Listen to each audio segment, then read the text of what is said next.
comme un enfant, comme un enfant. Il t'a donné son père sans bien. Ce qui attend de lui, nous irons vers le Père. Oh, oh, royaume petit, me voici, Seigneur, me voici comme un enfant. Me voici, Seigneur, me voici comme un enfant. Oh, bien-aimé, bonsoir, shalom, bien-aimé.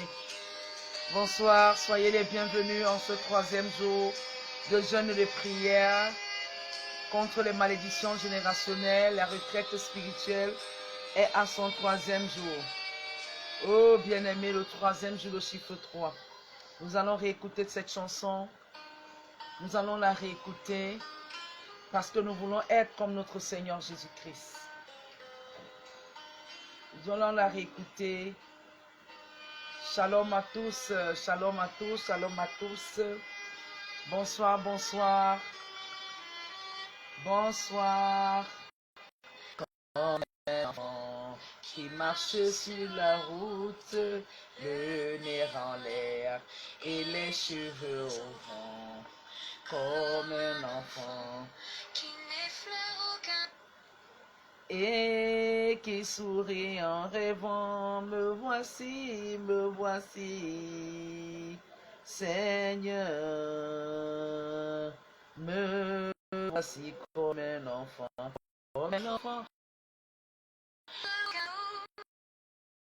et qui sourit en rêvant. Me voici, Seigneur. Me voici comme un enfant. Me voici, Seigneur. Me voici comme un enfant. Comme un enfant tient la main de son père, sans bien savoir où la route conduit. Avec un enfant chantant dans la lumière, chante aussi bien dans la nuit. Me voici, Seigneur. Me voici comme un enfant.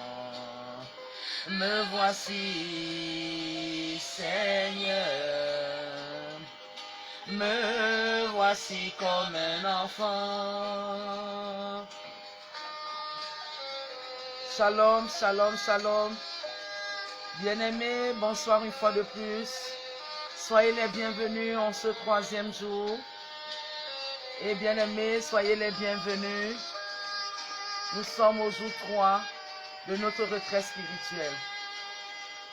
Comme un enfant qui s'est rendu coupable. Et bien-aimé, mais qui sait bien qu'on lui pardonnera avec... Oh, excusez. Viens se jeter dans vos bras. Me voici, Seigneur. Me voici comme un enfant.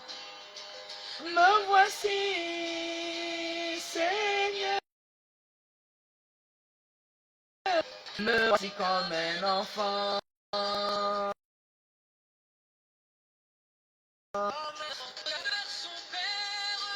Pour servir ceux qui l'attendent de lui.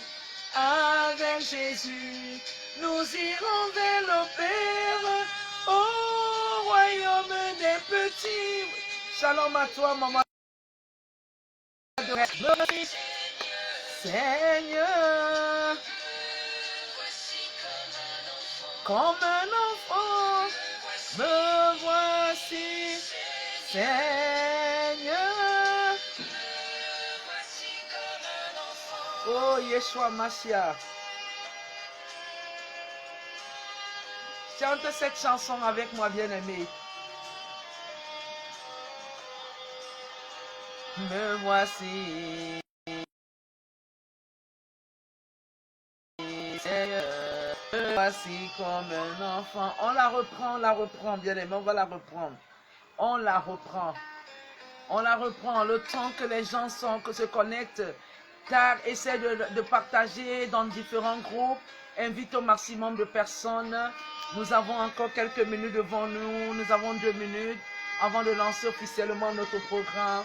Bien-aimé, bonsoir papa Alphonse. Ah, bonsoir papa Tanas. Bien-aimé, invite des personnes, invite. Partage dans nos différents groupes. Nous allons bientôt lancer. Et qui sourira en rêvant, me voici, Seigneur, me voici comme un enfant, me voici, Seigneur, me voici comme un enfant.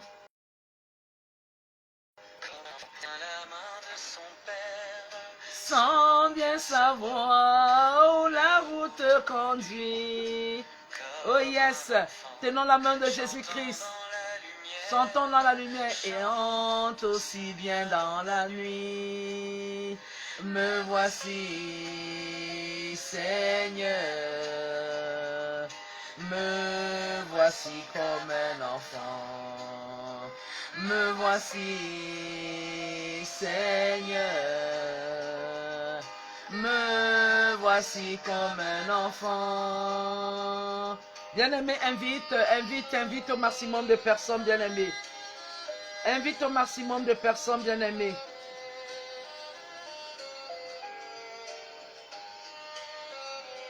Bien-aimé, invite au maximum de personnes. Partage dans les groupes. Bien-aimé, partage dans les groupes. Mais qui sait bien qu'on lui pardonnera pour s'excuser d'être si misérable. Viens se jeter dans vos bras. Alors nous jeter dans les bras de Jésus bien-aimé parce que nous sommes misérables. Oh Yeshua, me voici comme un enfant. Me partage dans les groupes bien-aimés, partage dans nos différents groupes. Partage, bien-aimé, partage. Nous allons commencer déjà, il est 22h.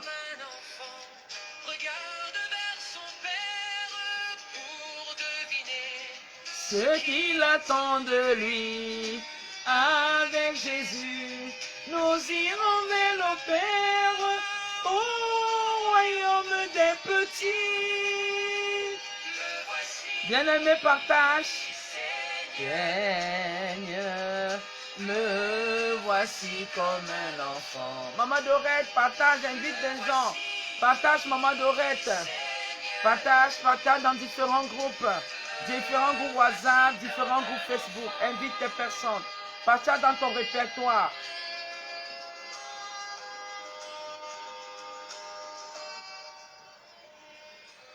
Partage dans ton répertoire.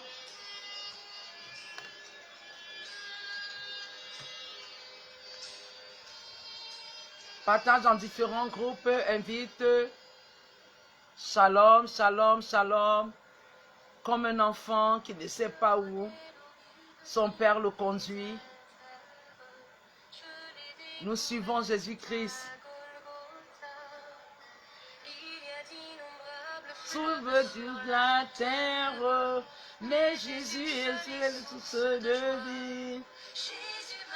Jésus m'a dit, alléluia, mets ta main dans ma main et viens. Toute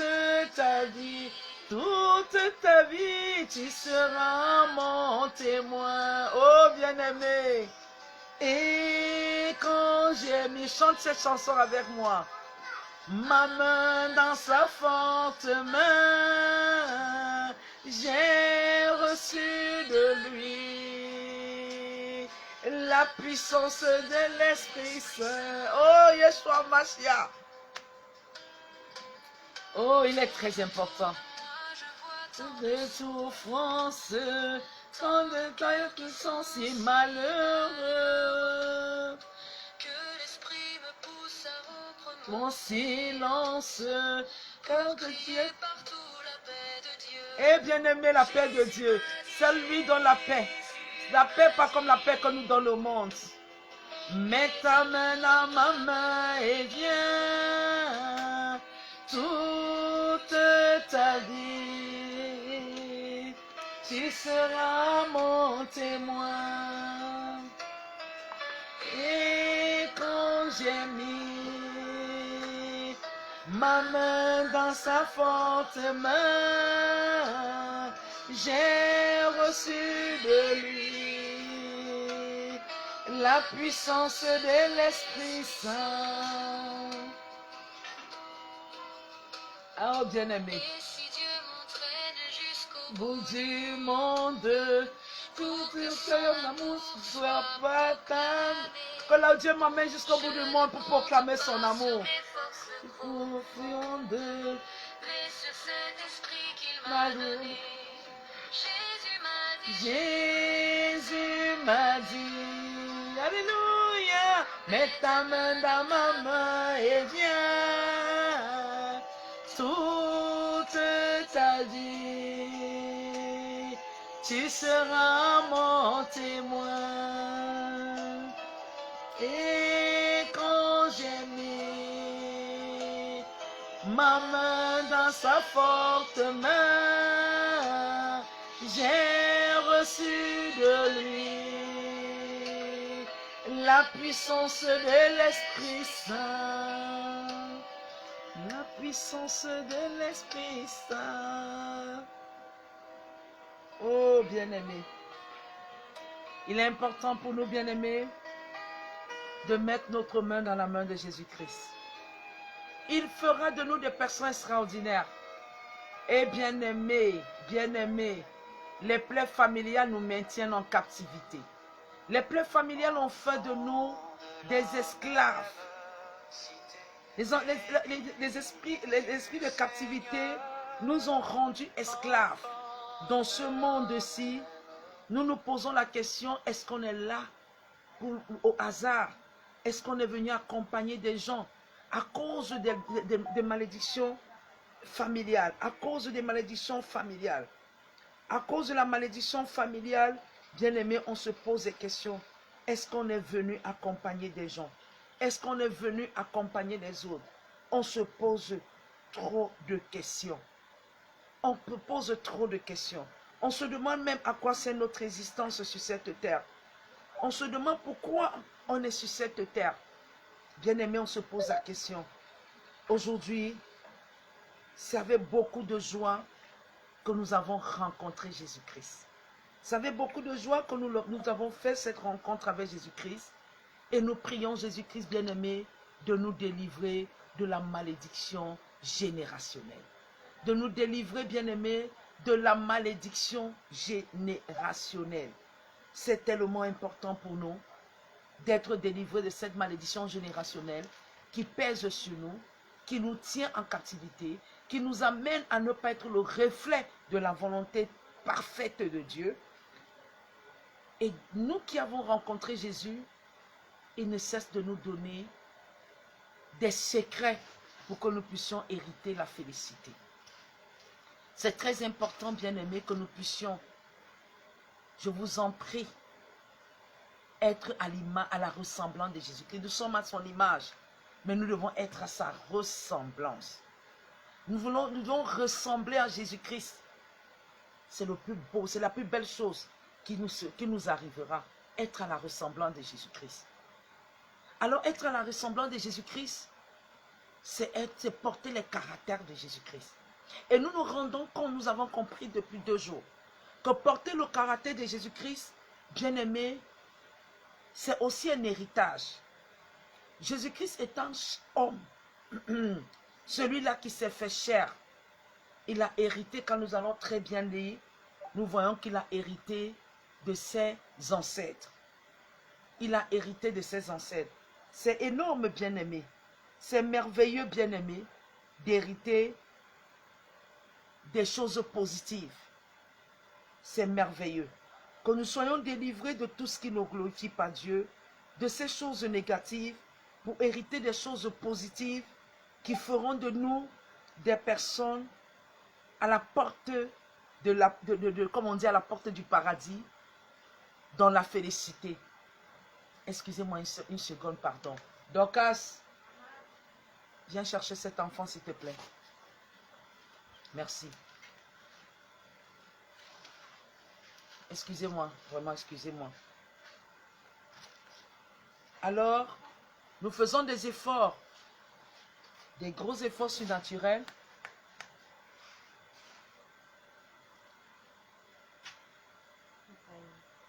Nous faisons des gros efforts surnaturels, bien-aimés, à lutter contre cette dépendance négative. On fait ces efforts naturels de pouvoir fuir. La Bible nous dit fuir l'impudicité, résister au mal. Nous faisons ces efforts surnaturels pour fuir l'impudicité. Mais nous nous rendons compte aussi que dans notre façon de vivre, c'est un héritage que nous avons acquis. Dans notre comportement de chaque jour, c'est un héritage. Et comme je l'ai dit, nous nous battons. Nous nous battons vraiment et véritablement à ne pas faire partie de cet héritage négatif. De cet héritage négatif, pardon. À ne pas faire partie de cet héritage négatif. Nous avons envie de véhiculer la positivité autour de nous. Et pour véhiculer la positivité autour de nous, il faut qu'on entre dans les annales. Dans les annales pour voir la vie de nos semblables. Oui, la vie de ceux qui ont... Parce que Jésus-Christ, quand on parle de Jésus-Christ, certaines personnes disent, oh, Jésus-Christ était Dieu. Jésus-Christ est Dieu. C'est pour ça que sa vie est différente de la nôtre. Je te le concède, mais je veux qu'on parle de Jésus homme. Jésus homme, je veux qu'on parle de Jésus homme. Bien-aimés, ça me ferait plaisir que vous arriviez sur Facebook, je vous en prie. C'est vous qui feriez la force de Facebook. Connectez-vous sur Facebook, je vous en prie. Je vous en supplie. Le lien est partagé. Connectez-vous sur Facebook, je vous en prie. Alors, j'étais en train de dire qu'il faudrait qu'on soit semblable aux contemporains. Et quand on va être semblable aux contemporains, on doit copier leur manière d'être, leur habitude. Et on doit copier ce qui est bon, ce qui est bien. On doit copier ce qui est bon, ce qui est bien. C'est très important pour nous de chercher à ressembler aux autres. Amen, amen, amen. Il est important pour nous de tout faire pour ressembler aux autres. Et pour ressembler, c'est le positif. Et c'est le positif. On doit ressembler positivement. On doit ouvrir les annales. C'est comme dans une famille. On dit dans cette famille, il y a eu des grands... on a eu des personnes riches. Et toi, tu es descendant de cette personne riche. Et tu n'es que bénéficié de cette richesse. Mais toi aussi, tu veux être riche. Plus riche même que ton prédécesseur. Tu veux être plus riche que ton prédécesseur, qui est ton arrière-grand-père. Tu veux être riche plus que ces gens. Je vais un peu parler de la vie de tous les jours, la vie d'esclavage. Vous voyez les Noirs qui ont été déportés dans les Amériques. Ils ont été des esclaves. Ils se sont battus au prix de leur sang pour avoir la liberté. Et pour avoir la liberté, nombreux sont morts en cours de chemin, durant le parcours du rachat de leur liberté. Nombreux sont morts. Certains ont réussi à racheter leur liberté. J'ai vu au Brésil, dans un documentaire, où on célèbre un roi belge, un roi de Congo, Kinshasa, enfin Congo, ou Congo belge, en fait de Congo belge, parce que c'est ce qu'ils ont dit, où on avait déporté un roi. C'est-à-dire, on arrache quelqu'un de sa royauté devant son peuple, on l'humilie. On l'amène dans une terre. Et il était esclave et on l'avait mis dans les mines d'or. Dans cette histoire brésilienne, il s'appelle Nero, je crois, le roi Nero. Dans cette histoire de ce roi, on nous raconte que étant dans les mines, il avait beaucoup de cheveux et il gardait les pépites d'or dans ses cheveux. Je ne sais pas si c'est pour ça que j'ai mes cheveux en l'air aujourd'hui. Non, non, c'est juste une coïncidence. J'ai juste une coïncidence. J'ai voulu laisser mes cheveux respirer. Merci. Ma tête respirait un peu, donc j'ai voulu les laisser vraiment les cheveux en l'air. Alors, le roi gardait de l'or dans ses pépites d'or, dans ses cheveux. Et on raconte cette histoire qu'il a racheté à prix d'or sa liberté et la liberté de beaucoup d'esclaves. Est-ce que c'est un mythe? Est-ce que c'est une réalité? Les cheveux étaient de quelle dimension, de quelle quantité? Je ne sais pas. Mais on dit qu'il a racheté et il a construit l'une des premières grandes cathédrales à Rio de Janeiro. Il a construit une grande fête, une grande salle de fête. À l'époque, c'était inimaginable de construire ce genre de salle de fête. Inimaginable qui peut contenir aujourd'hui plus de 2000 personnes. Voilà. Et les esclaves célèbrent, les Noirs, les descendants des esclaves célèbrent ce roi, célèbrent ses prouesses, célèbrent vraiment chaque année. C'est pour eux un nouvel an. Pourquoi je raconte cette histoire? C'est pour voir comment, après avoir délivré les esclaves, aujourd'hui on a des Noirs qui sont les faiseurs de ce monde. On nous parle de cette histoire d'ampoule. C'est un Noir qui crée l'ampoule. On nous parle bien que les gens sont en train de biaiser l'histoire, nous le savons tous. On nous parle même de cette histoire de la cime que nous utilisons aujourd'hui, c'est un Noir. Il y a beaucoup de choses, l'électricité, c'est des Noirs. Le Noir a fait des choses pour être au-delà de son prédécesseur. Mon prédécesseur m'a délivré de l'esclavage. En devenant riche, en gardant de l'or dans ses cheveux. Et moi, qu'est-ce que je fais aujourd'hui? Je veux aussi, moi aussi, faire plus comme mon prédécesseur. Je ne voudrais pas seulement garder de l'or dans mes cheveux, mais je voudrais garder de l'or dans des banques. Je voudrais garder de l'or dans ma maison. C'est pour ça qu'on dit on fait plus que ses prédécesseurs. Alors quand on entre dans l'histoire de Jésus-Christ, Jésus-Christ étant homme, bien-aimé, partagé dans différents groupes, je vous en prie. C'est très mort ce soir, c'est très mort, je ne vous sens pas sur le direct. Je ne vous sens pas sur le direct. Je ne sens pas sur le direct. Venez sur le direct s'il vous plaît. Et mettez des cœurs pour sécuriser la page. Mettez les cœurs s'il vous plaît pour sécuriser la page. Je ne vous sens pas. Je ne vous sens pas. Je ne vous sens pas. Je ne vous sens pas. Alors, je disais tantôt que quand on parle de Jésus, on parle de Jésus homme, qui est descendant d'une chair, qui n'est pas descendant directement du ciel. Non, il est descendant d'une chair. Vous savez, Jésus-Christ est différent d'Adam. Hein? Adam est descendu directement, je peux dire entre guillemets, du ciel. Ça veut dire qu'il a été façonné. Il n'a eu ni père ni mère. Mais Jésus-Christ a eu une mère. Adam n'a eu ni père ni mère. Il n'a même pas eu de père adoptif comme Jésus-Christ a eu un père adoptif. Oui. Alors Adam a été différent. Jésus-Christ est né d'un père et d'une mère. Donc dans les germes de Jésus, il y a la génération.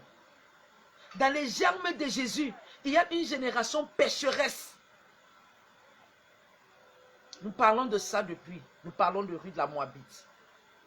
L'Esprit de Dieu m'emmène à insister sur la Moabite, sur Ruth.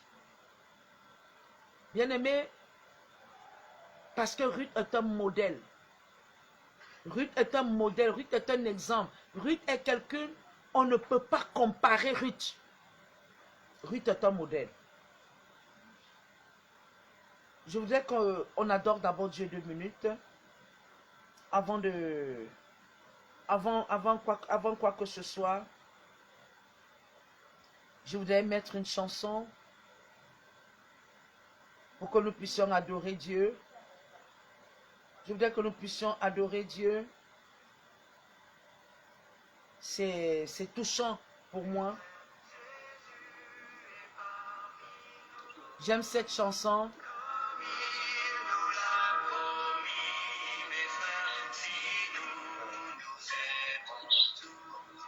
Je veux qu'on écoute cette chanson.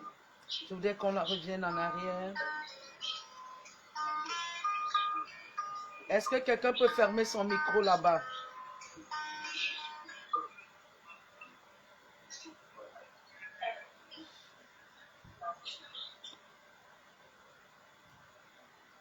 Alors, on va écouter cette chanson. On va écouter cette chanson. C'est très important. Pour moi, je la trouve importante ce soir. Parce que Jésus... Je voudrais qu'on l'écoute. Je l'écoute depuis que j'ai lancé le direct.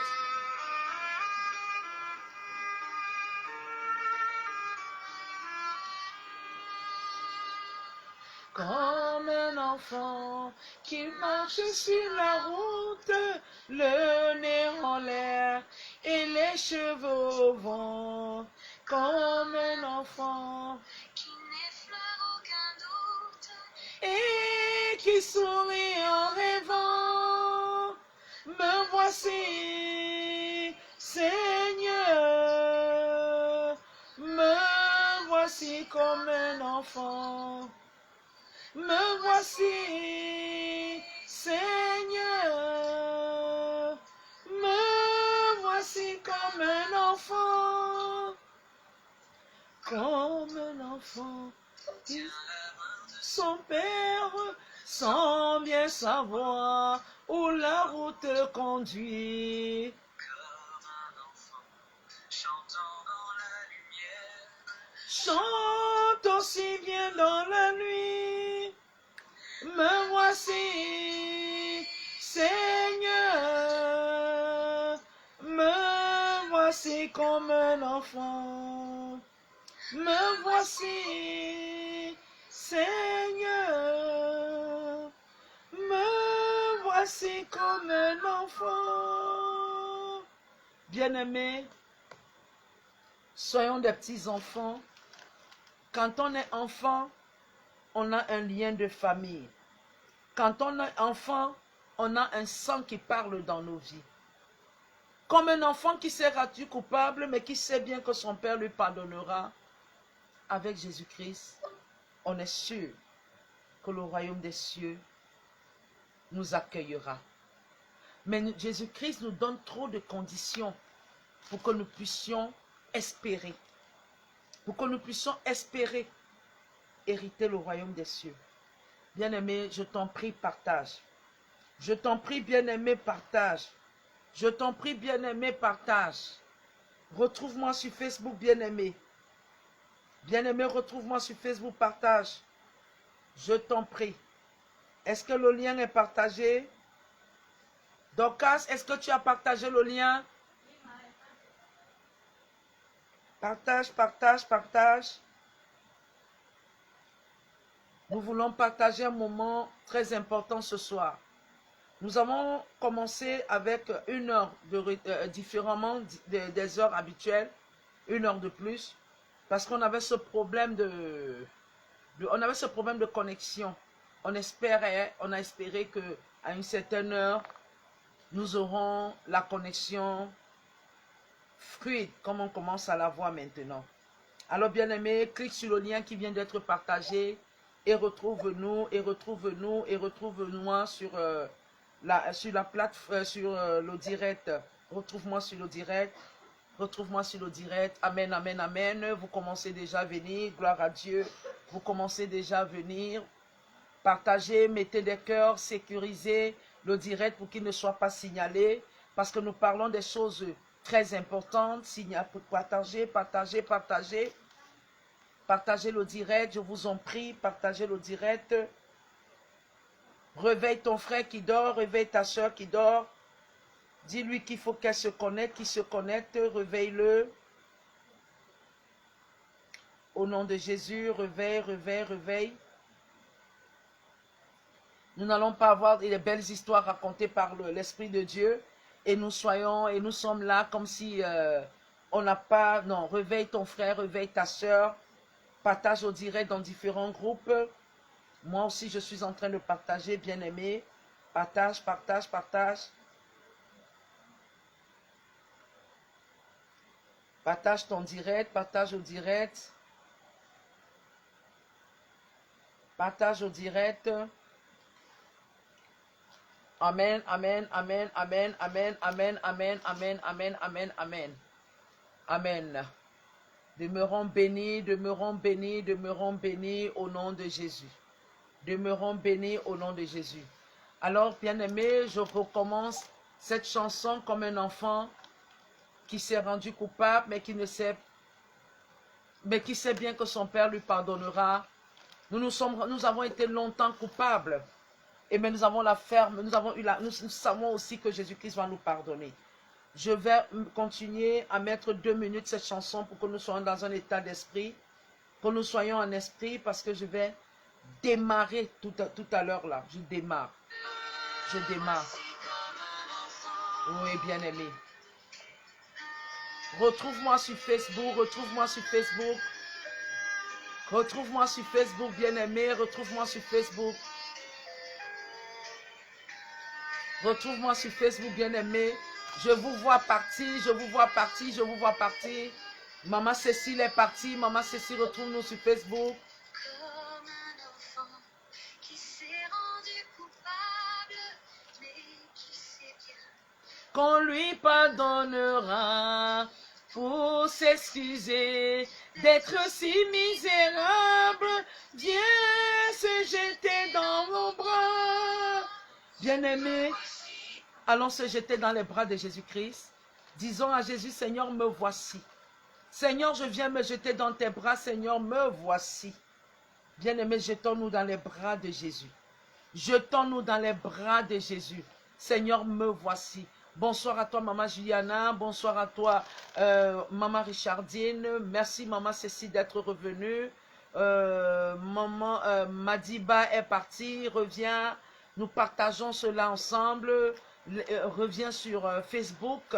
C'est important et invite au maximum de personnes. Alors, bien-aimés, je vais prier. Je vais prier au nom de Jésus.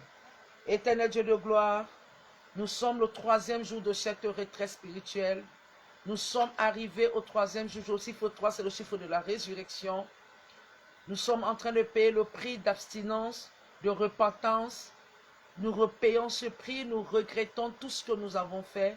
C'est pourquoi, comme les petits enfants, nous venons nous jeter dans tes bras. Nous savons que tu vas nous pardonner.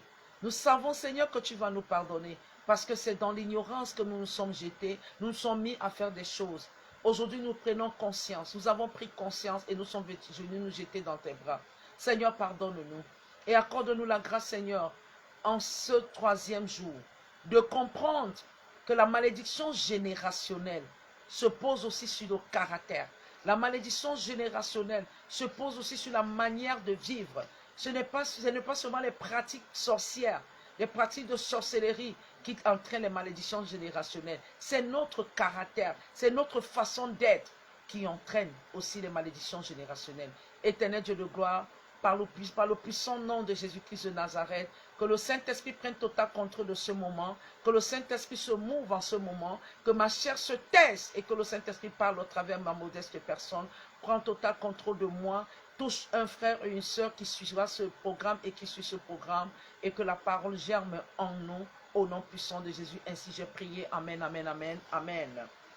Alors, bien-aimés, je le disais encore, depuis hier, l'Esprit de Dieu nous parle de Ruth. Nous parle de Ruth. Et nous avons compris qui était Ruth. Et nous voulons comprendre encore qui était Ruth. Ruth était cette femme d'une humilité hors pair. C'était une femme bienveillante. Quand nous lisons Ruth 1 jusqu'à Ruth 4, nous voyons les vertus de cette femme. Cette femme qui acceptait servir Dieu, qui a suivi le Dieu de sa belle-mère Naomi. Cette femme qui a accepté véritablement de vivre une vie d'abandon total.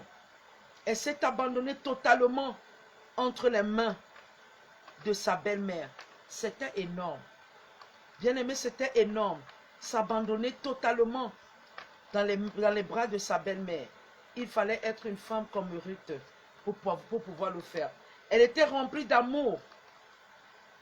Ruth était remplie d'amour.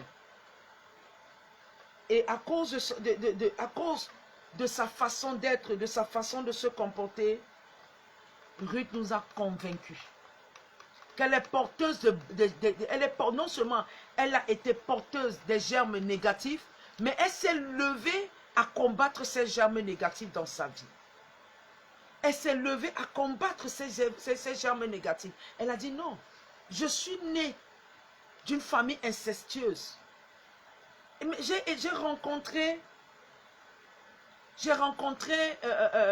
un homme, j'ai rencontré une famille qui me parle de Jésus-Christ, qui me parle d'un autre Dieu. Et ce Dieu, j'ai comme impression, c'est un Dieu plein d'amour, de bonté et de miséricorde. Telle a été la détermination de Ruth par le discernement à rencontrer Jésus. Hier, nous avons rencontré, Naomi.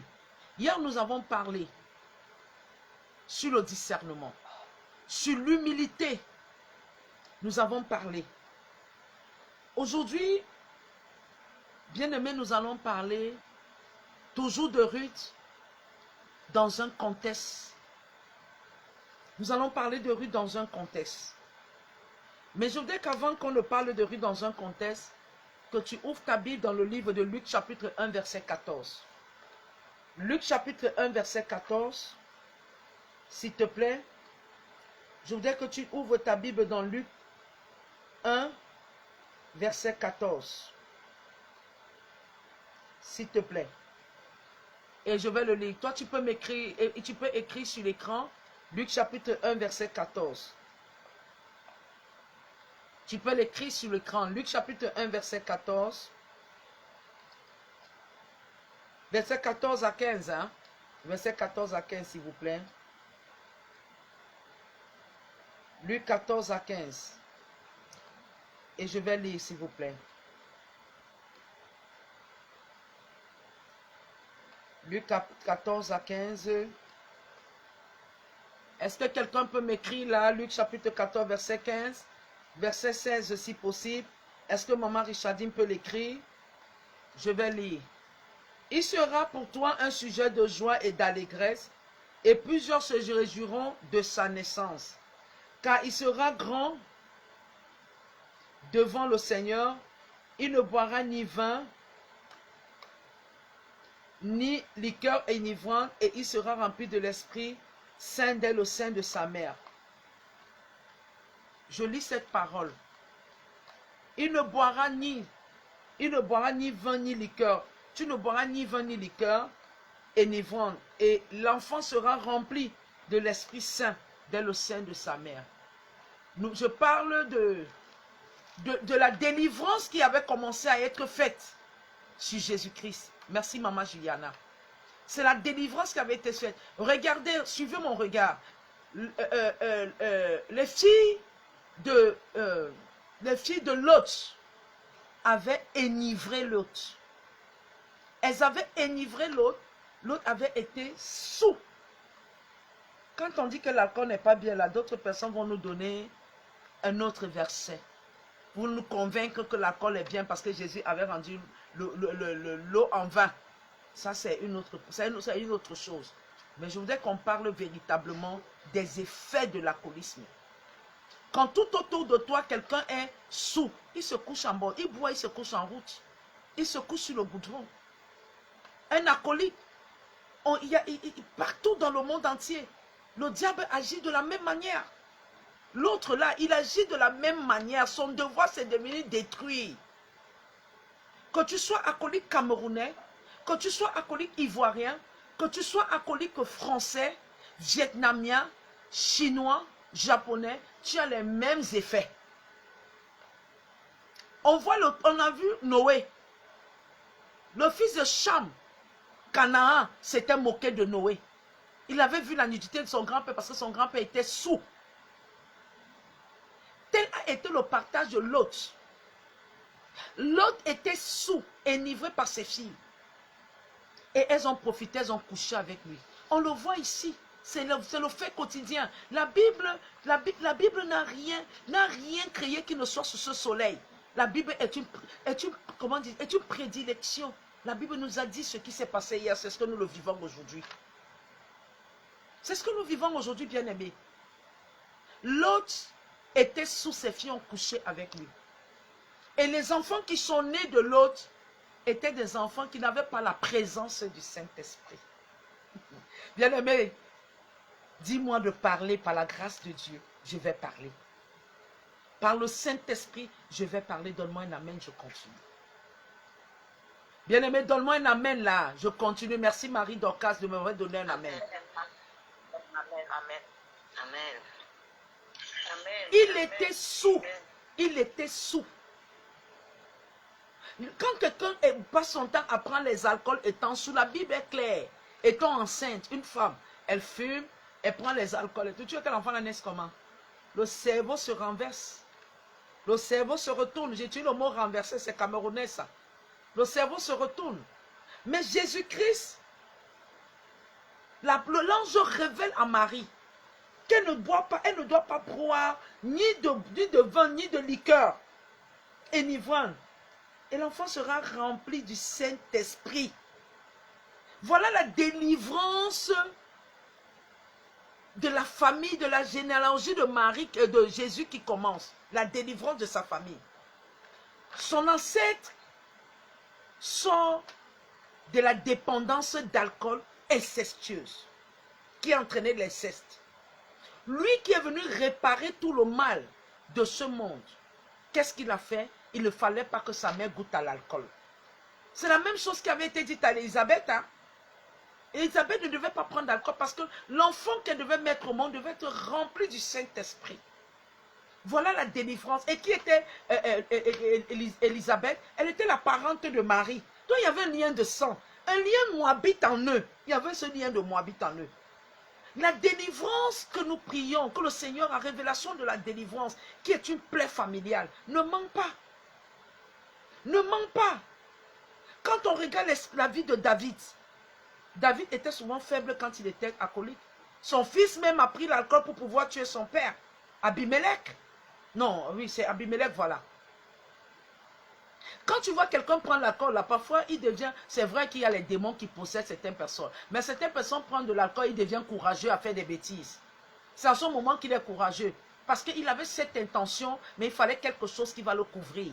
Et c'est quelque chose pour qu'on dise qu'il était alcoolique. Il prend de l'alcool, il viole les petites filles. Il prend de l'alcool, il commet la pédophilie. Ça, c'est un monde qui est négatif. Alors, si tu as eu un grand-père qui était soulard dans ta famille, les gemmes-là vont te poursuivre. Mais pour que tu renonces à ces gemmes, il faut que tu naisses de nouveau. Naître de nouveau, je l'ai dit, ce n'est pas seulement entrer dans les eaux du baptême et dire j'accepte Jésus comme Seigneur et Sauveur. Non, je n'ai pas seulement né dans les... C'est de prendre des décisions radicales.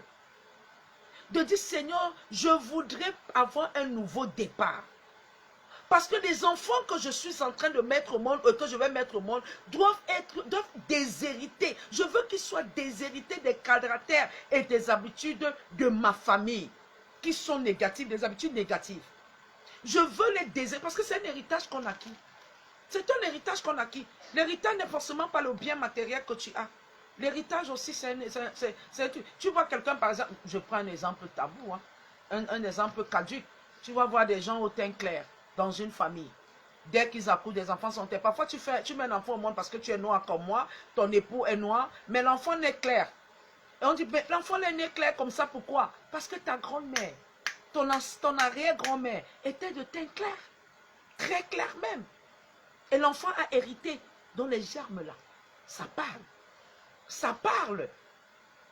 Tu entends un monsieur, une belle famille dit que mais cet enfant ne vient pas de ma famille. Chez nous, on n'a jamais eu quelqu'un de teint clair. Chez nous, on n'a jamais eu quelqu'un de teint clair, donc cette personne ne vient pas de ma famille. S'il vous plaît, que cette personne qui vient de monter ferme son micro, je vous en prie.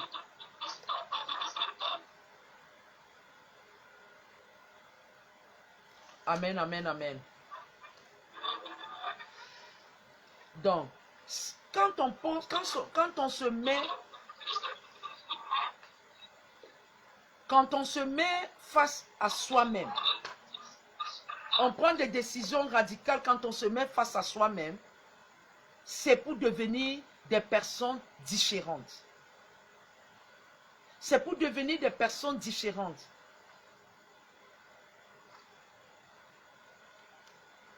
Amen, amen, amen. J'ai coupé pour que vous fassiez descendre la personne qui est montée là. Son micro est ouvert et ça jeûne. Donc je vais couper pour que vous demandez à cette personne de fermer son micro, s'il vous plaît. Alors, c'est assez... je parle de cette malédiction générationnelle parce que nous héritons des germes. Nous héritons des germes. Et ces germes parlent très fort en nous. Et ces germes parlent très très fort en nous. Ces germes parlent fort en nous. J'ai pris un exemple tabou. Donc, il faudrait que la délivrance soit faite. Dans ce livre de Luc, quand on dit dans ce livre de Luc que cette personne ne devait pas boire de l'alcool, je vous dis, le verset 15 termine en disant, il sera rempli du Saint-Esprit. Il sera rempli du Saint-Esprit. Il y a déjà ce qu'on appelle c'est délivrance, je vais dire. Il y a déjà divorce, voilà, c'est le mot que je voulais. Il y a déjà rupture, c'est le mot propre que je voulais utiliser, rupture. Il y a déjà rupture avec l'ancienne façon d'être. Il y a déjà rupture. Et la nouvelle façon dont il faudrait être. Quand tu es rempli du Saint-Esprit, tu commences à porter des fruits. Des fruits du Saint-Esprit tels que l'amour. Tu ne peux pas, tu commences à aimer ton prochain comme toi-même. Tu ne peux plus être ce pédophile. Tu ne peux plus être cet avorteur, cette avorteuse, pardon. Tu ne peux plus être cette envieuse. Tu ne peux plus être cette calomnieuse. Tu ne peux plus être, donc tu commences à porter les fruits du Saint-Esprit. Tu ne peux plus être celle qui met le désordre partout. Tu ne peux plus être cette personne parce que tu commences à porter les fruits. Tu commences à porter les fruits du Saint-Esprit. Alors, telle a été la rupture qui s'est passée entre Jésus-Christ et avec la descendante de son ancêtre. Maintenant, son ancêtre même avait déjà commencé à faire la rupture. Elle avait commencé une œuvre très plausible, très forte, une œuvre extraordinaire. Étant une femme humble, on sentait déjà en elle qu'il y avait la présence de Dieu en elle. Une femme très humble, une femme très respectueuse, une femme bienveillante, une femme qui portait des fruits tels que, qui était sereine dans ce qu'elle voulait, voilà, qui était sereine. Une femme qui avait beaucoup de paix en elle. Une femme qui était gentille, qui avait la gentillesse spontanée, la gentillesse naturelle. On voyait ça en cette femme-là. Elle avait commencé un lourd travail, mais il n'y avait pas de délivrance. La délivrance n'y était pas. Parce qu'il y avait un travail qui était en train d'être fait, mais il n'y avait pas la délivrance proprement dite. Il n'y avait pas la délivrance proprement dite. Bien aimé, on va vivre de génération en génération, on aura des bénédictions. On aura, David est même né dans ça. David est né dans cette situation. Parce qu'elle met au monde Obed avec Boaz, qui est lui le grand-père de David. Donc elle est née dans cette situation. Étant né dans cette situation, David étant né dans cette situation, et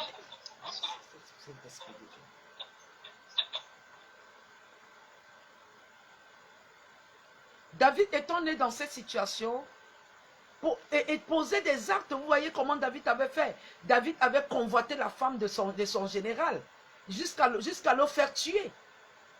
David avait convoité. C'était les liens de malédiction, les liens, parce que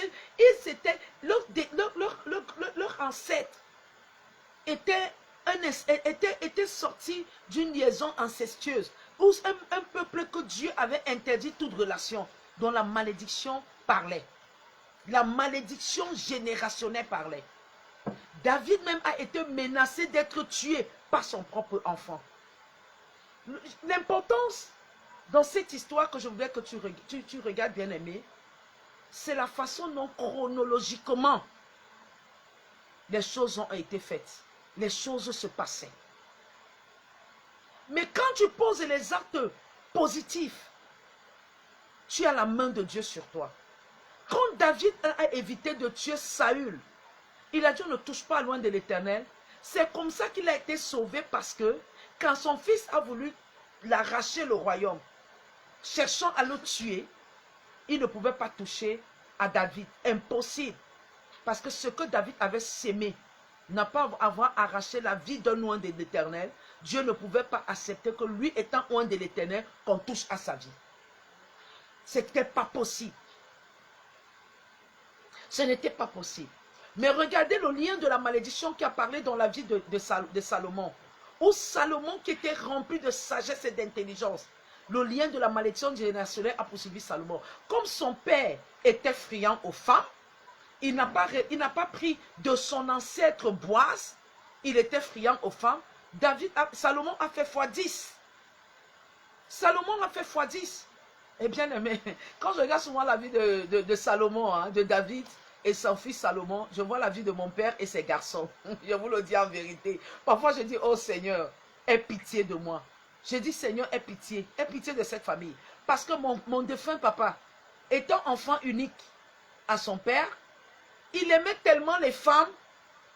Il a fait des enfants avec presque toutes ses copines, toutes ses maîtresses. Tu ne sais même pas quelle était la femme la plus préférée. Bon, je sais une chose. J'ai une de mes soeurs, dont elle était la préférée. Sa mère était la préférée. Donc, tu ne sais laquelle. Mon père faisait des enfants avec toutes les femmes. Et tous ces enfants étaient obligés de se connaître.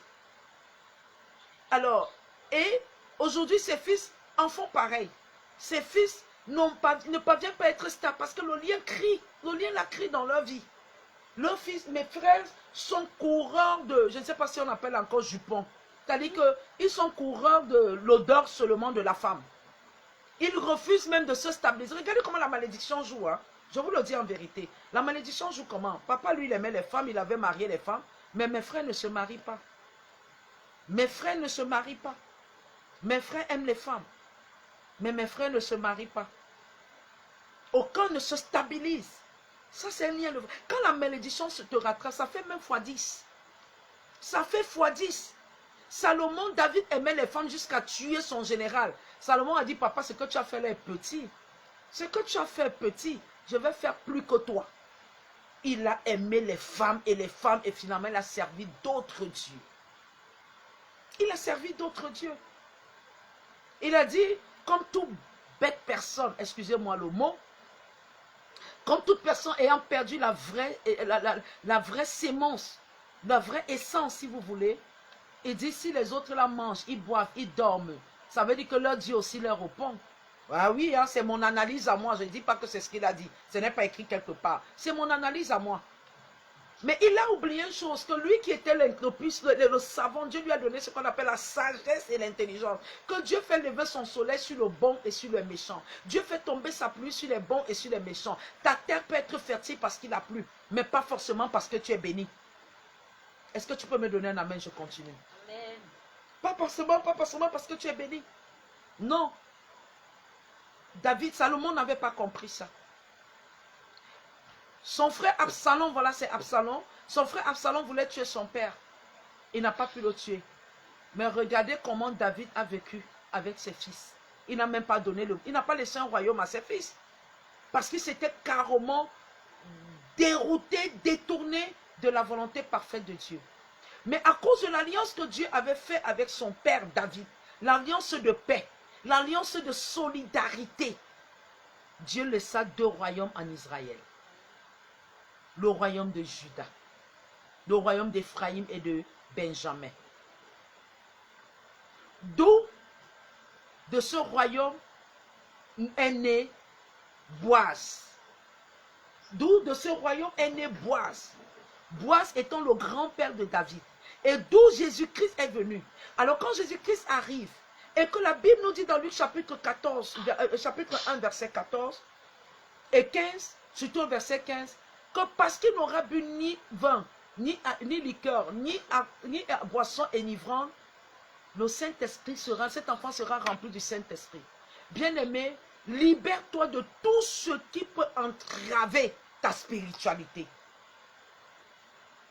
Je te dis encore, et je nous dis à nous-mêmes, à nous, luttons contre tout ce qui va entraver notre spiritualité. Si l'alcool là va entraver notre spiritualité, excusez-moi, ne prenons pas d'alcool. Parce que l'alcool c'est le mal. Jésus qui dit résistons au mal. Parce que quand tu bois là, tu deviens, c'est-à-dire quand le mal te prend là, et quand tu commences à devenir alcoolique, on voit tu peux devenir, toi-même tu es là, tu deviens même un jouet. Lui là, ses filles ont couché avec lui. L'autre a été moqué. C'est-à-dire l'autre, ses filles ont couché avec l'autre, comment on l'appelle encore, Noé, son petit-fils s'est moqué. Et nous voyons ça tous les jours. Quand quelqu'un boit, nous-mêmes on passe à on dit vraiment, regarde-moi celui-là. Regarde-moi celui-là. Il boit, il a bu son cerveau. Il va se coucher. Quand quelqu'un boit, il raconte n'importe quoi. Quand quelqu'un boit, regarde, eux ils ont bu. Lui, il a bu, on a couché. Quelqu'un d'autre boit là. C'est pas qu'on va coucher avec lui, c'est lui qui va coucher avec des personnes. On détruit la vie de certaines personnes. Le diable fait, à cause de la cause, certaines personnes sont sodomisées. J'ai vu plein de choses dans les réseaux sociaux et entendu. Quelqu'un dit, on prend des jeunes filles, on les bourre d'alcool. Et en plus de l'alcool, on met encore des drogues à l'intérieur. On met des drogues. Et cette personne commence à payer le prix de la souffrance. Sodomisée. Bref, je t'invite, bien-aimé, à un temps de conscience. Nous devons avoir un temps de conscience. Et pourquoi est-ce que je récite tout ça? Par la grâce, je voudrais que nous puissions comprendre que notre vie et notre marche avec Jésus-Christ qui est la parole est la grâce que Dieu nous donne. C'est de changer radicalement. La parole s'est fait chair et elle a habité parmi nous. La parole est la gloire de Dieu. La parole est la gloire de Dieu. La pleine grâce de Dieu, c'est la parole. Je n'ai pas cessé de mettre ces chansons de comme un enfant qui sait qu'il s'est rendu coupable, mais qui sait qu'on lui pardonnera. Nous sommes coupables de nos faits et gestes. Nous sommes coupables de notre mauvais comportement. Bien-aimé, mettez les cœurs sécurisés, le direct bien-aimé. Il peut être signalé, sécurisé le direct. Mettez les cœurs, je vous en prie. Nous sommes victimes. Cet enfant qui sait que son père le pardonnera, comme un enfant qui marche, qui sait qu'il est coupable, mais qui sait bien qu'on lui pardonnera. Nous avons la ferme assurance que retourner en Jésus-Christ, il nous pardonnera. Avec Jésus-Christ, nous irons vers le Père, au royaume des petits. Mais bien avant, bien-aimés, bien avant, reconnaissons nos torts et faisons des efforts de changer. Je parle de Ruth. Je parle de Ruth. Ruth avait une manière de parler aux gens. C'est une manière de parler. Je veux que tu ouvres, écrivez-moi là. Je veux que tu m'ouvres Ruth chapitre 3, s'il te plaît. Ruth chapitre 3. Ruth chapitre 3. Ruth chapitre 3, je vais ouvrir. Nous allons un peu voir comment les femmes savent aussi draguer, là, la chatte. On dit souvent que c'est les hommes qui nous draguent. Même les femmes savent draguer. Je vais prendre Ruth chapitre 3, permets-moi d'abord. Attends, je prends ma Bible. Ruth chapitre 3, on commence d'abord vers le verset 1. Le verset 1, où la belle-mère de Ruth donne des conseils de drague à Ruth, verset 1 au verset 2. Vas-y. Ruth chapitre 3, verset 1 au verset 2. Est-ce que quelqu'un peut m'écrire ça là, Ruth chapitre 3? Nous allons, c'est tout au verset 3. Ruth chapitre 3, verset 1 à 2. Oui. Naomi, sa belle-mère, lui dit, ma fille, je voudrais assurer ton repos, afin que tu fusses heureuse. Ma fille, je voudrais assurer ton repos.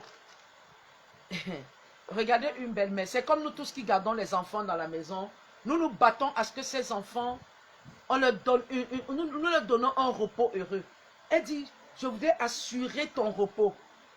Assurer ton repos, afin que tu fusses heureuse. Afin que tu sois heureuse. l'éducation que nous donnons à nos enfants, dans nos familles, autour de nous, les enfants que nous adoptons, ce n'est pas l'éducation, c'est l'éducation pour leur rendre heureux. Oui, continue.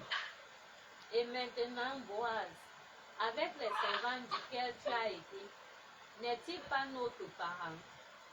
Voici, ils doivent vanner cette nuit les organes les orges qui sont rares. Les orgues qui sont dans l'air. Donc alors, il va vanner. Nous savons ce que c'est que vanner. Vanner, c'est... Vanner, bien-aimé. Bien-aimé, vanner, c'est-à-dire, c'est quand on récolte comment dire, les orges, le riz et tout ça, on vanne. C'est-à-dire, on tape ça là, on laisse sécher et on tape pour que le riz tombe. On ne peut pas taper ça pendant que c'est frais. On attend d'abord sécher. C'est là où on appelle vanner. Donc, ils vont vanner cela. Il continue, il dit, quand il sera couché, observe-le bien. Donc, je prends rapidement, non, le verset 3, je prends rapidement le verset 3. Regardez comment la maman prépare un peu sa belle-fille. Regardez l'entrée en action de la drague, de la tchatch. On dit souvent que les mamans sont complices avec leur fille. Maman Naomi ne la considérait plus comme une belle-fille, elle la considérait comme sa fille. Quand tu apprends à ta fille à être propre, tu apprends à ta fille à savoir se parfumer, à savoir se laver, à savoir se oindre. Regardez, hein, il n'y a rien qui soit nouveau sur ce ciel ou sur ce soleil. Elle dit ceci, lave-toi. Maman Naomi qui dit à maman Ruth, lave-toi. Oigne-toi. Il a manqué parfume-toi. Mais le plus là avait déjà du parfum, ça j'en suis sûr. Elle dit, lave-toi, oigne-toi. On ne peut pas draguer un gars étant sale. C'est pas possible. Non. Lave-toi. Elle lui dit, lave-toi, oigne-toi. Et puis mets tes habits. Mets tes habits. Elle dit, mets tes habits. Elle ne mettait pas les habits d'une fête, mais elle devait mettre quelque chose de décent. Elle devait mettre quelque chose de décent, quelque chose de couleur, différent des autres servantes. Hein? Différent, c'est comme ça que la tchatch entre. Elle devait mettre quelque chose de différent, quelque chose de couleur. Peut-être la couleur rose, couleur des filles, peut-être la couleur rouge, la couleur d'amour, peut-être la couleur, je ne sais pas, peut-être la couleur blanc, même, regardez la tchatch bien aimée. Oh, j'aime cette partie. J'aime cette partie. Si je pouvais encore rentrer en arrière, j'allais me préparer à tchatcher votre père. Bon, bien merci là. Je l'ai déjà tchatché. Je l'ai déjà tchatché depuis. Amen. Elle tchatte là. Amen. Elle dit, et tu te feras pas connaître à lui jusqu'à ce qu'il ait achevé de manger et de boire. Écoutez, boire revient. Manger et boire. Est-ce qu'il buvait l'alcool? On ne sait pas. Boire, manger et boire. Peut-être c'était de l'eau ou du jus naturel. Qu'est-ce que j'en sais? Et qu'est-ce qu'elle lui dit? Elle lui dit, je ferai tout ce que tu as dit. Voilà une fille sage. Une fille sage. On parle de l'éducation de nos filles. On parle de l'éducation. Aujourd'hui, dans le groupe du réveil matinal, Maman Justine Bellic a posté une vidéo qui m'a touchée, parlant de l'éducation d'un garçon qui est condamné à mort et qui dit à sa mère, la lettre, sa dernière volonté, c'est cette lettre qu'elle va faire à sa mère, qu'il a fait à sa mère, en lui disant que quand je volais, tu m'avais jamais dit que le vol que je faisais n'était pas bon. Quand je mentais, tu m'avais jamais dit que le mensonge que je faisais n'était pas bon. Quand je commettais des adultères, tu m'avais jamais dit, tu m'encourageais, tu me protégeais. Bien-aimé, la parole que le Seigneur nous donne aujourd'hui, là, une fois de plus, par le Saint-Esprit, prenons-le au sérieux, faisons attention. La Bible est une école qui nous éduque. C'est une école éducationnelle, la parole de Dieu. Et il faut la lire avec le Saint-Esprit, elle devient révélation. Merci maman Inès Flore. Merci beaucoup pour ta présence. Alors, elle a éduqué sa fille. Naomi, Ruth a suivi Naomi, elle n'était plus considérée comme sa belle-fille, bien qu'elle était sa belle-fille. Et elle lui dit, je vais te préparer. Quand nous éduquons les enfants d'autrui, ne les traitons pas, je l'ai dit hier, de la mauvaise manière. Elle n'avait pas d'intérêt, elle était déjà vieille. Et on pouvait dire à cette fille, donc dégage, la traiter mal. Lui dit, va faire ta vie. Je vais y arriver. Hein. Va faire ta vie. Comme elle leur a donné même l'autorisation de partir. Mais elle a traité cette fille bien parce que cette fille savait le lui rendre.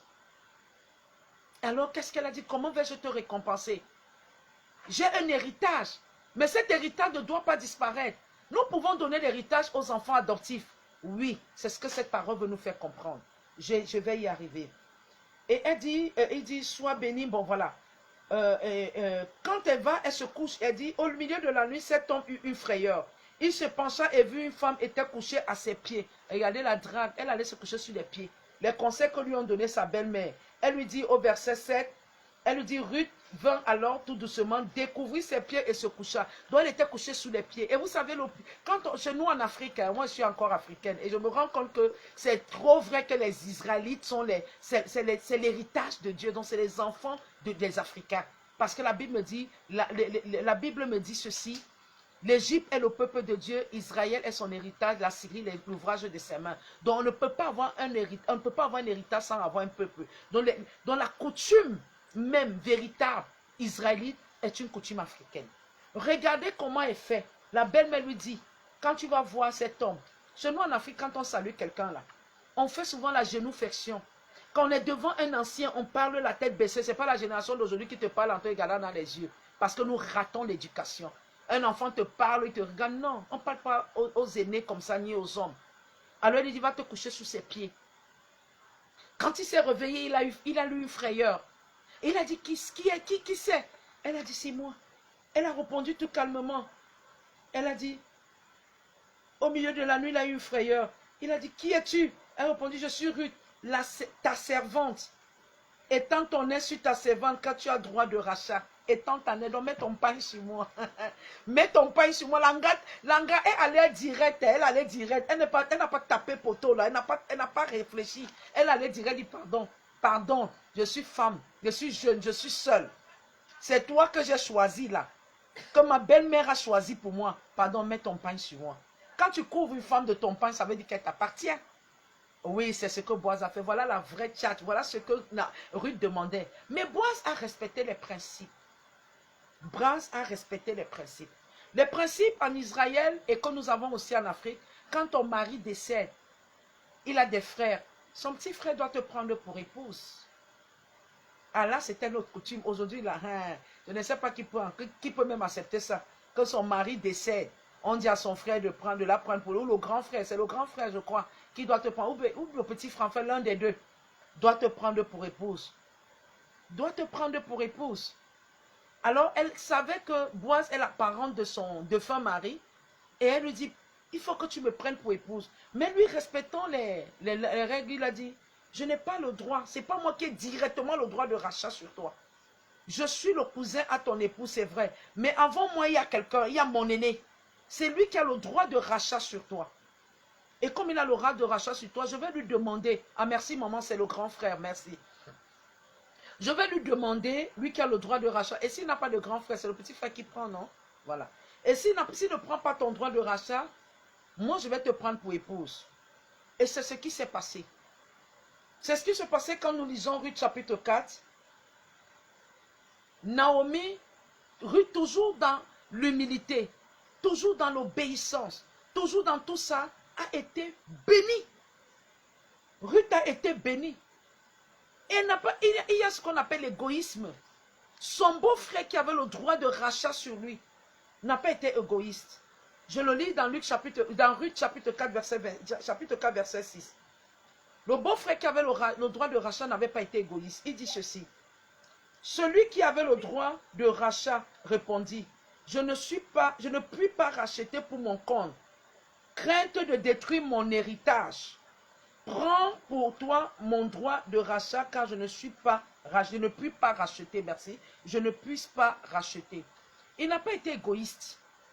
Quand on lit ce passage, on comprend qu'il avait déjà femme et enfant.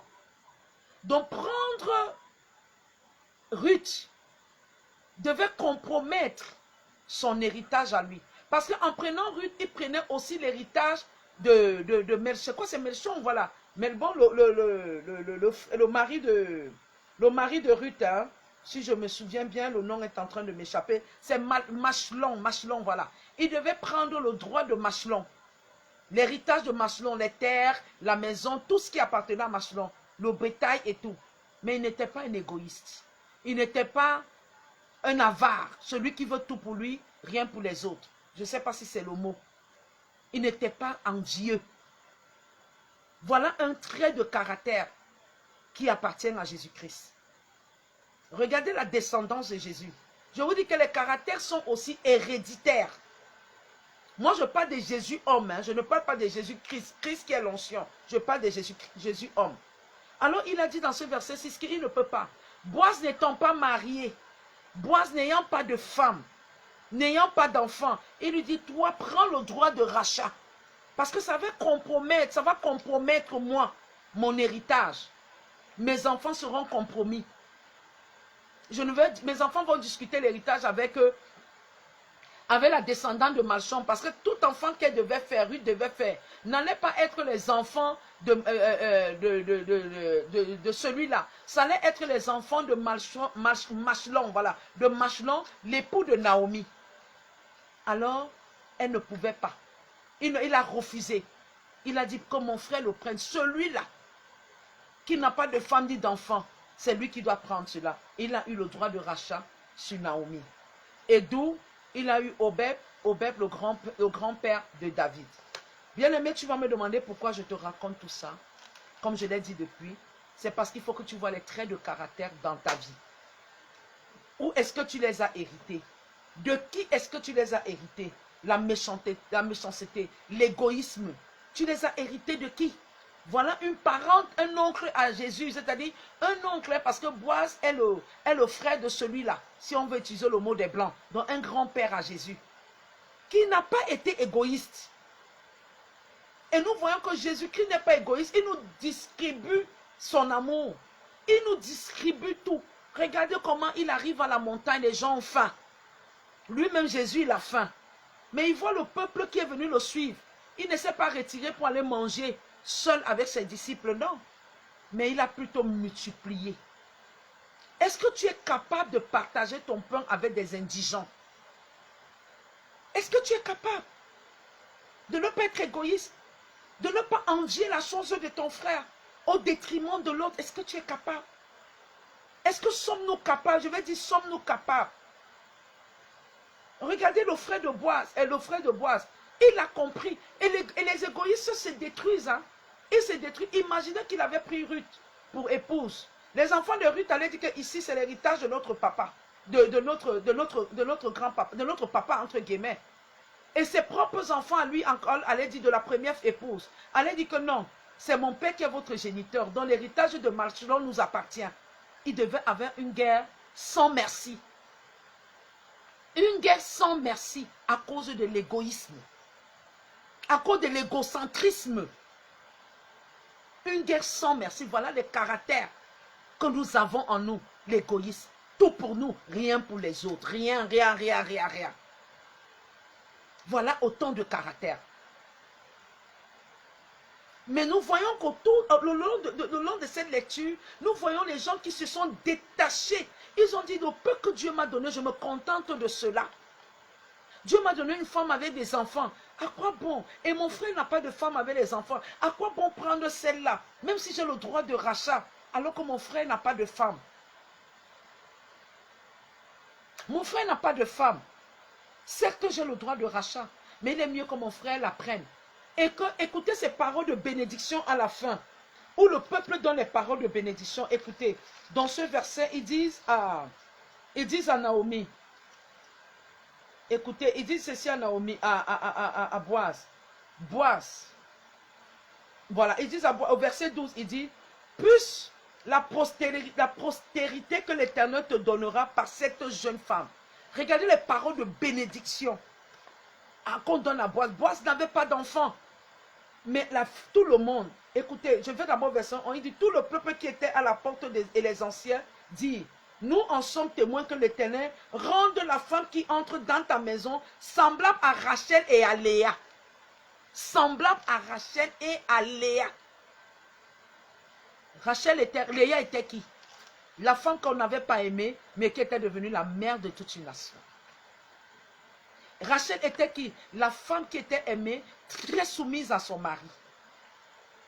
Très soumise à son mari. Qu'elles soient ces deux femmes, Que cette femme que tu prends par contrainte, à cause du droit de rachat, tu la prends par contrainte, elle devient la Léa. Et qu'elle soit cette femme qui te sera soumise comme Rachel. Qu'elle te sera soumise comme Rachel, parce que nous savons ce que Léa a fait. Hein. Elle s'est moquée de Rachel à un certain moment, avec les mandragores. Ah oui, avec les mandragores. Mais Rachel était cette femme soumise. Alors on lui dit qu'elle puisse être pour toi Léa et Rachel. La femme indésirée, que tu n'es pas toi-même allé draguer, qui est venue te draguer. Donc tu acceptes pas le droit de rachat. L'amour allait venir et l'amour est venu après. Eh oui, bien-aimé. L'amour est venu après. Qu'elle soit pour toi cela. Et continue, ces gens continuent à dire. Ils continuent à dire que toutes ces deux ont bâti la maison d'Israël. Manifeste ta force dans Ephrata et fais-toi un nom dans Bethléem. Fais-toi un nom dans Bethléem. Jésus-Christ de Nazareth. Jésus est né où? À Bethléem. Jésus est né où? À Bethléem. La prophétie avait été relâchée. Bien aimé, quand tu es positif, même la personne qui ne... La personne, c'est pas... Le Seigneur utilise n'importe qui pour déclarer les paroles de bénédiction dans ta vie. Donne-moi un amen, je continue. Donne-moi un amen, je continue. N'importe qui va déclarer les paroles de bénédiction dans ta vie. Je te le dis en vérité. On dit il y avait un peuple. Ce peuple-là ne connaissait pas ce qui se passait. Ils ont été appelés seulement à être témoins de quelque chose. Étant témoins de quelque chose, parce qu'ils avaient le cœur sincère. Ne sois pas hypocrite. Ne sois pas égoïste. Ne sois pas avare. Ne sois pas traître. Quelque chose, ils ont dit. Dieu utilisait quelqu'un. Dieu a utilisé ces gens qui étaient seulement venus être témoins. On leur a dit, venez. Ne sois jamais un faux témoin. Ne parle pas des choses que tu ne connais pas. Dis seulement des choses qui peuvent être venues de Dieu. C'est des choses, ils n'étaient pas là pour témoigner, hein, mais ils étaient seulement là pour recevoir le témoignage. C'est-à-dire pour recevoir, pour être témoin de quelque chose. Et voilà la bénédiction qu'il dit. Il dit ceci, manifeste ta force dans Ephrata et fais-toi un nom dans Bethléem. Donc Boaz était de Bethléem. Boaz était de Bethléem. Un enfant nous est né à Bethléem. Cet enfant qui était conçu dans la pureté, dans les abstinences. Cet enfant qui était conçu dans les abstinences. Écoutez la dernière bénédiction dans le verset 12. Il dit, puisse la postérité que l'Éternel te donnera par cette jeune femme rende ta maison semblable à la maison de Péret, qui fut enfantée à Juda par Tamar. La maison de Péret. Péret est l'ancêtre, Péret est le fils unique de Juda. Juda qui a lui-même eu l'enfant que Tamar, la femme de ses fils. Je dis bien de ses fils, je n'ai pas dit de son fils. Parce qu'après le grand frère soit décédé, le petit frère a pris. Après que le petit frère soit décédé, l'autre petit frère a pris. Elle était la malchanceuse. Jusqu'à ce que même la même chose que Naomi, Juda a dit que ouais, mes reins là, je ne peux plus te donner un fils. Parce que je ne peux plus, je suis déjà vieux. Elle a dit dans son cœur, j'aurai une descendance venue de toi parce que j'ai découvert le Dieu que tu sais. Et elle a fait un seul fils qui s'appelle Péret. Bien aimé, quand tu connais que quelqu'un, je vous dis toujours bien aimé, ça je ne vous cache pas. Comme moi, si je suis avec révérend Vuzikinga Josaphat, mon époux, ce que j'ai vu en lui, c'était la marche avec Dieu. Ce n'était pas parce qu'il est extraordinaire à mes yeux, non. C'était la connexion, la marche avec Dieu. C'était la personne qui devait le plus me motiver à servir Dieu. Quand je commençais à faire mes lamentations, à me plaindre, à dire je suis stressé, et tout me dit élève-toi, va prier. Et élève-toi, on prie. Il me dit laisse ça à l'Éternel. Ne me porte pas ces choses sur toi, ne sois pas stressé. Cette motivation. Et ça, Tamar avait vu que le Dieu de Jacob est un Dieu vrai. Le Dieu de Juda est un Dieu vrai. Tamar a dit ici, là, moi-même je me connecte à ça. Il faut que j'ai un sang. Il faut que moi-même mon nom soit écrit dans le livre de vie. Elle s'est accrochée. Et lui, ne pouvant pas coucher avec la femme de son fils, elle s'est passée pour une prostituée. Et Péret est venu au monde. Et de Péret est né tous ces gens-là. Tous ces gens, Boaz et tous ces gens. De Péret est né. Regardez le degré de l'amour. Regardez le degré de la paix. Quand il y a entente quelque part, il y a la paix. Quand il y a entente quelque part, il y a la paix. Mais nous, aujourd'hui, c'est ma chose. C'est vrai, hein, ma chose existe depuis. Ça n'a rien à faire. Rien à dire. On ne peut pas redire ça. Mais on respecte au moins la chose de son prochain. On a des langues faussues, des paroles faussues, des paroles dangereuses. Regardez un peuple qui dépose des paroles de bénédiction. Mais toi et moi, là, nous n'avons pas une bouche assaisonnée. Nous n'avons pas les bouches assaisonnées. Ouvre-moi Colossiens chapitre 4, verset 6. Nous n'avons pas de bouche assaisonnée. Quand nous voulons parler à quelqu'un, c'est le venin qui sort. Quand quelqu'un fait, c'est le venin. Colossiens. Oui, écrivez Colossiens chapitre 4, verset 6. Quand nous voulons parler à quelqu'un, c'est le venin qui sort. Nos bouches, c'est du venin. La bouche n'est pas assaisonnée. Non. Si je n'allume pas cette personne avec les mauvaises paroles, c'est que ce n'est pas moi. Écoutons Colossiens. Colossiens 4, verset 6 dit ceci. Je vais lire ça pour nous. Il dit, que votre parole soit toujours accompagnée de grâce, assaisonnée de sel, afin que vous sachiez comment il faut répondre à chacun. Dans la parole, dans le livre de Proverbes, chapitre 15, verset 6, 15, verset 1, pardon, Proverbe 15, verset 1, la parole nous dit que les paroles douces adoucissent le cœur, mais les paroles violentes, méchantes, excitent la colère. Excite la colère, bien aimé, j'étais championne. Bien aimé, j'étais championne. Parfois, je vous dis souvent que je ne sais pas ce qui a pris Jésus, il m'a choisi. Je vous dis la vérité. J'étais championne. Que quand tu me dis quelque chose, j'allais insulter les gens, je dis erreur de nature, erreur de création. Je dis à quelqu'un, Dieu a regretté de ta... T'as dit, qui suis-je pour dire ça à quelqu'un? J'avais des paroles venimeuses. C'est-à-dire que je te lance une parole. Et je commence d'abord par moi-même. Parce que je ne te donne pas l'occasion de me donner un défaut, de me dire un défaut parce que je connais mes défauts. Et j'avais cette mauvaise parole. C'est-à-dire, je t'allume avec une parole, tu te regardes devant une glace, tu te demandes qu'est-ce que vraiment je suis la créature de Dieu. Je t'appelle erreur de créature. Erreur de création. J'étais très malbouche. J'étais très malbouche. C'est parce qu'on dit que j'avais le fossé, la fosse septique dans la bouche. Quand je parlais, ça sentait mauvais. J'étais très malbouche. Pourtant, j'ai eu une bonne éducation, un bien aimé. Non, j'ai eu une très bonne éducation. Vraiment, partout où je suis passé, c'était la bonne éducation. Mais vous savez aussi que la compagnie avait veillé sur moi, au lieu que c'est moi qui veille sur la compagnie a veillé sur moi. Donc, je copiais tout ce qui était mauvais. J'ai eu une très bonne éducation. Peut-être c'est ça aussi qui a rattrapé mon devenir, qui m'a rattrapé dans ces âges, dans cet âge avancé. Peut-être c'est l'éducation que j'ai eue. J'avais la très malbouche. Alors, quand le livre de Proverbes me dit qu'il ne faudrait plus parler mal, avant moi, pour qu'une histoire finisse, je vais parler, toujours en train d'insulter, de dire des méchancetés, de te toucher. C'est-à-dire, je te touche, tu as mal. Tu as mal, je ne parviens pas à arrêter. Aujourd'hui, j'ai pris la résolution d'arrêter, bien-aimé. Je veux arrêter. Parce que le caractère de Jésus doit être en moi. Je veux être en moi. C'est pourquoi j'ai mis cette chanson comme un enfant qui s'est rendu coupable, mais qui sait bien qu'on lui pardonnera. Quand tu sais qu'on va te pardonner, il faut déjà confesser ce que tu fais de mal et tu demandes pardon. Le Père te pardonnera. Le Père te pardonnera.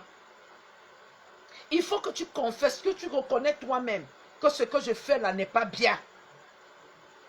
Tu te remets toi-même en question et tu demandes pardon. Le Père va te pardonner. Comme un enfant qui s'est rendu coupable, mais qui sait bien qu'on lui pardonnera. Avec Jésus, nous irons vers le Père, au royaume des petits. Bien aimé, j'aime cette partie, mais il y a le parti où j'aurais voulu qu'on mette dedans. Il faut savoir confesser ses péchés. Il faut savoir demander pardon.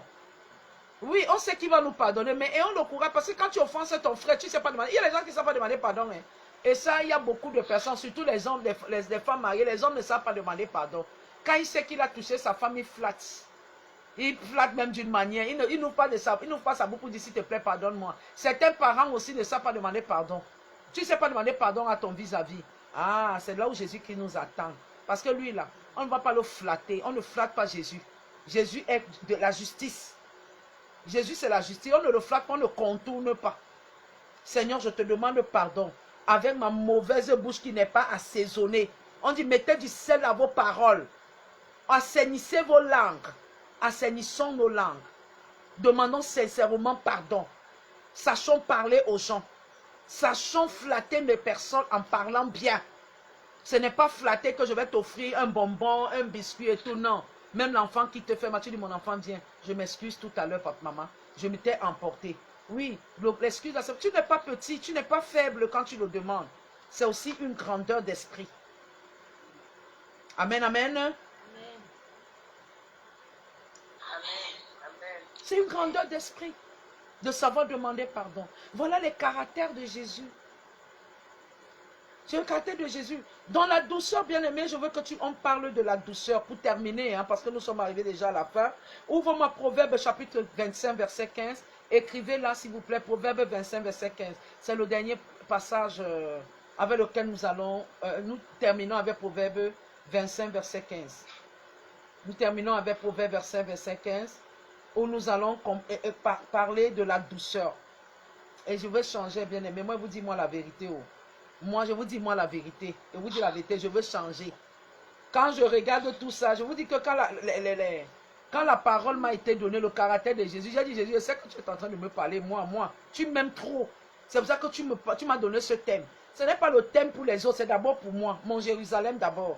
Vous n'allez pas apprendre la parole pour aller à la féliciter. Et le jour-là, j'arrive jugé par ma propre conscience, de mes mauvais actes, de ma mauvaise façon de me comporter. Moi-même, je choisis le chemin qui va à la perdition. Non, non, non, ce n'est pas mon partage. J'ai dit à Jésus ce jour, Seigneur, merci. Parce que tu t'es adressé à moi. Tu m'as parlé. Je vais lire Proverbe chapitre 25, verset 15. Vous aviez écrit Proverbe 25, verset 15. Amen. Je vais lire. La connexion n'est pas très bonne, bien aimé, mais on va la supporter. On pourra la resuivre en diffusion. Je vais lire verset 15 qui dit ceci. Il dit, par la lenteur à la colère, on réfléchit par la lenteur de la colère à la colère, on fléchit, voilà. On fléchit un prince. Et une langue douce peut briser les os.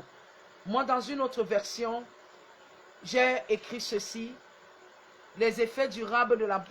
Dans une autre version, pardon. Dans une autre version, on dit que ça brise les ossements. Non, ça brise...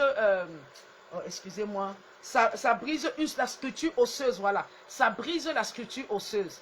La structure osseuse, nous sommes là, êtres humains. Notre structure osseuse, c'est la colonne vertébrale. Quand la colonne vertébrale est touchée, le corps ne répond plus.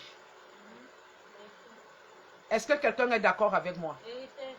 Quand la colonne vertébrale est touchée, le corps ne répond plus. Donc, dans le livre de Proverbes, chapitre 25, verset 15, on nous demande d'avoir des paroles douces. Parce que les paroles dures là, les paroles dures impactent quelqu'un à jamais. Tu dis à quelqu'un, tu ne seras rien dans la vie. Cette personne, cette mauvaise parole va l'impacter toute sa vie. Toute sa vie. Mesurons nos paroles.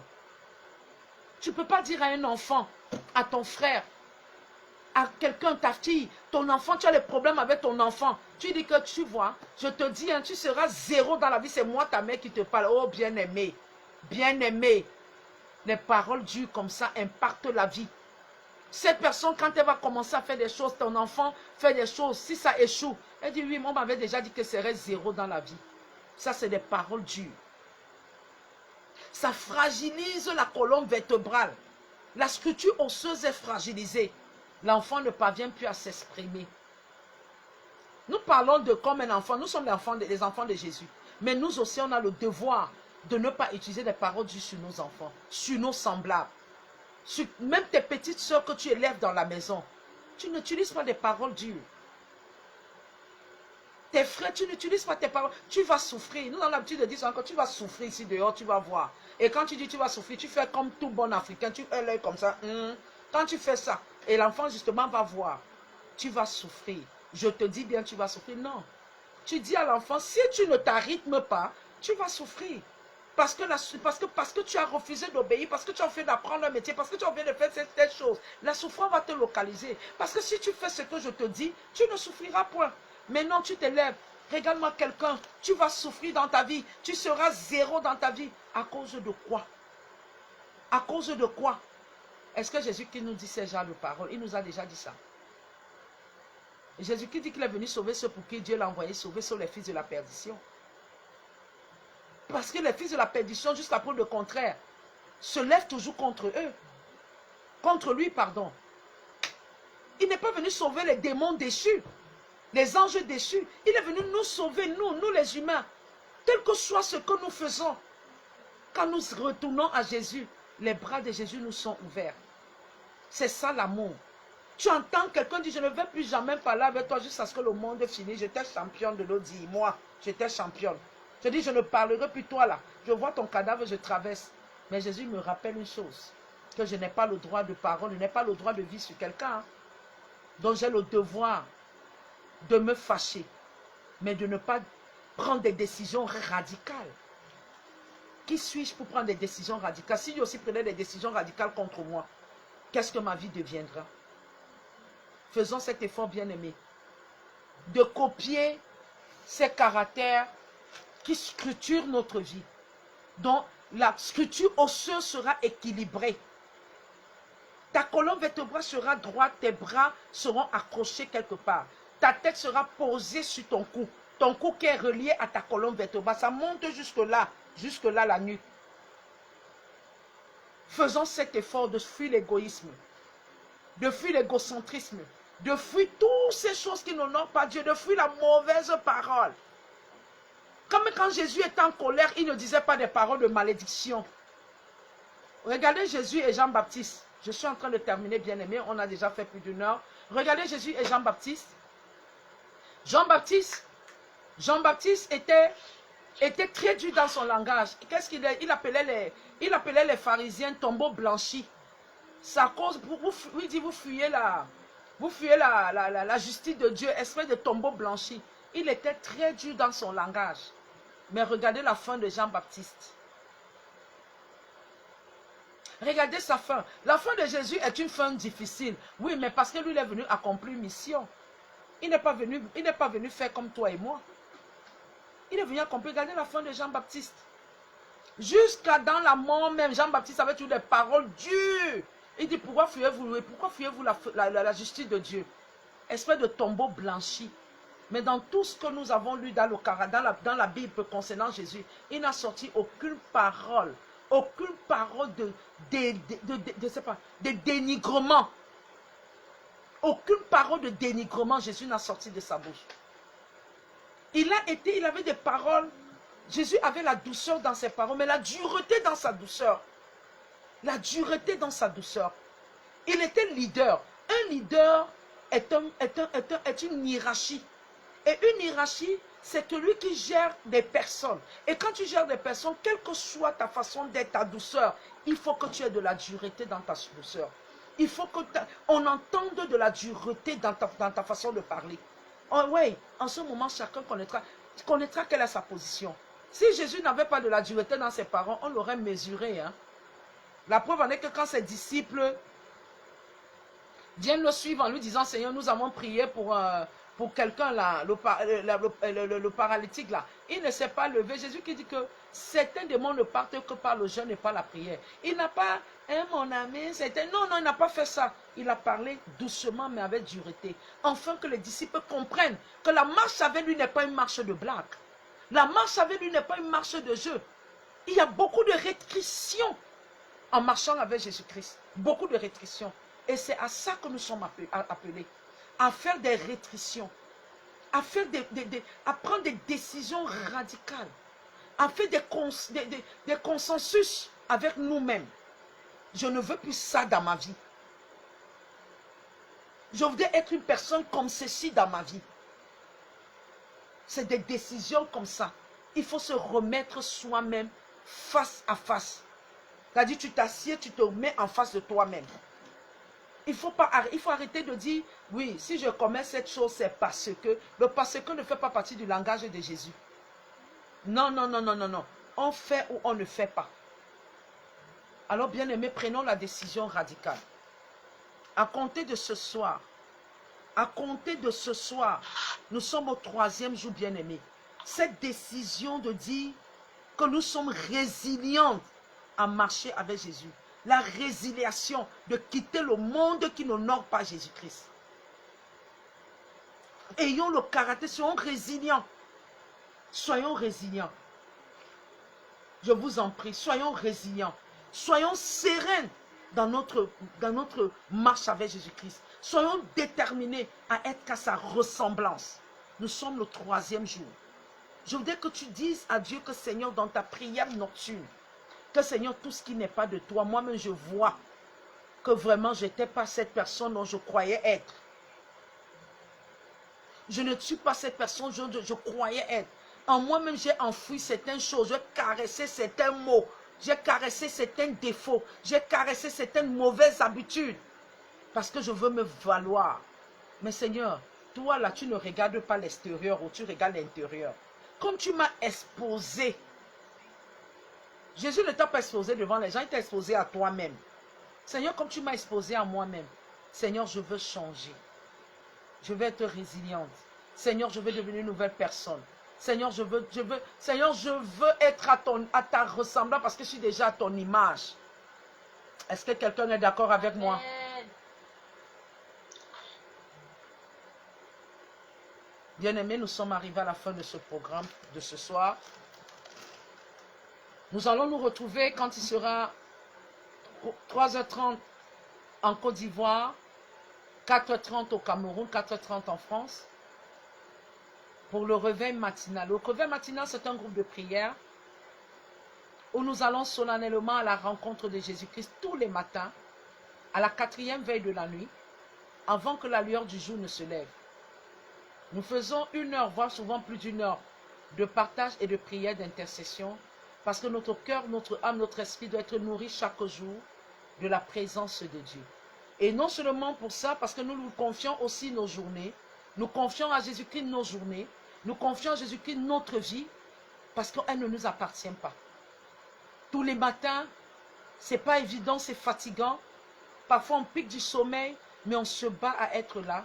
Parce que quand ton frère ou ta soeur élève la voix d'intercession, de prière, tu es connecté à cela.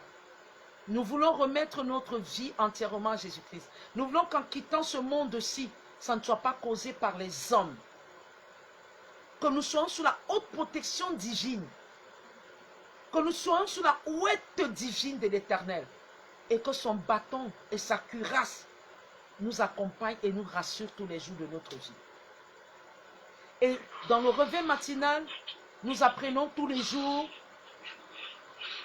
Dans le réveil matinal, nous apprenons tous les jours comment faire, comment marcher, comment s'entendre avec Jésus-Christ de Nazareth.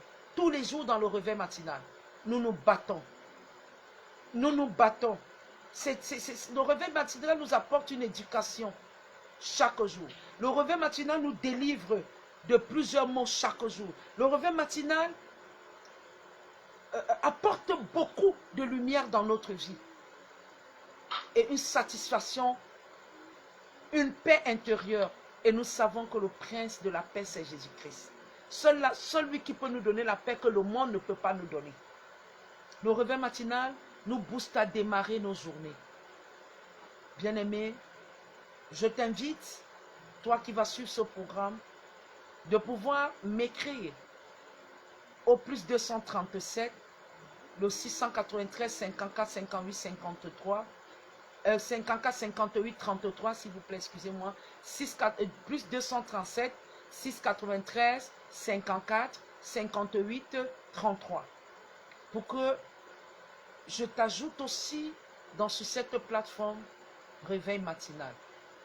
Et nous allons cheminer ensemble. Nous allons cheminer ensemble parce que notre vie ne dépend plus de nous-mêmes. Nous qui avons accepté Jésus-Christ comme Seigneur et Sauveur. Notre vie dépend de lui et laissons-nous gérer et guider par lui au nom de Jésus. Je vous souhaite encore une très bonne soirée. Je vous souhaite une très bonne nuit. Que le Seigneur dans son immense amour éveille notre conscience et qu'il renouvelle nos pensées.